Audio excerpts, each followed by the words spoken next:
The boy who could hear silence. In a crowded town full of noise, there lived a boy named Ihan.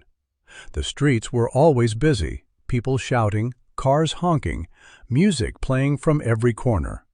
But Ihan was different. He loved silence.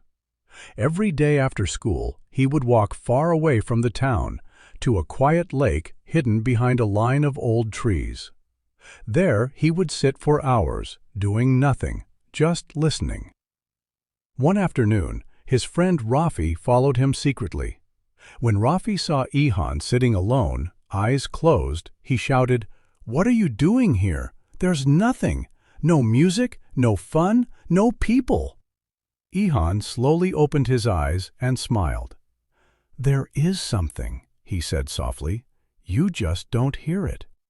Rafi laughed. "Hear what? It's completely silent." Ihan didn't argue. Instead, he said, "Sit with me for 5 minutes." Reluctantly, Rafi sat down. At first, he felt nothing, just awkward silence. He tapped his foot, looked around, and sighed. But after a minute, something changed. He started to notice small things: the gentle movement of the water, the soft whisper of the wind through the trees, the distant chirping of birds. Rafi blinked. "Wait, I can hear something," he said quietly. Ihan nodded. "Silence isn't empty.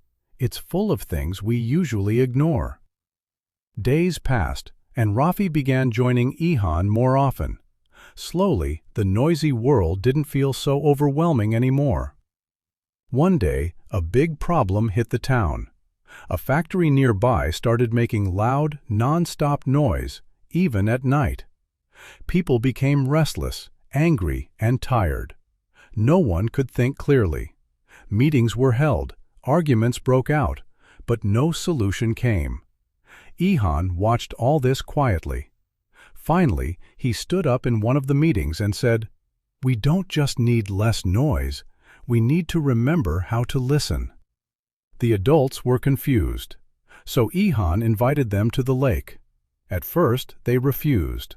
Too busy, too tired, too important. But a few people came. They sat, they listened, and for the first time in days, their minds felt calm. One of the elders stood up and said, "We've been fighting without thinking. Let's solve this peacefully." With clear minds, the villagers spoke to the factory owner. They found a solution: reduced working hours and sound barriers. The noise slowly faded. Life returned to normal. But something had changed.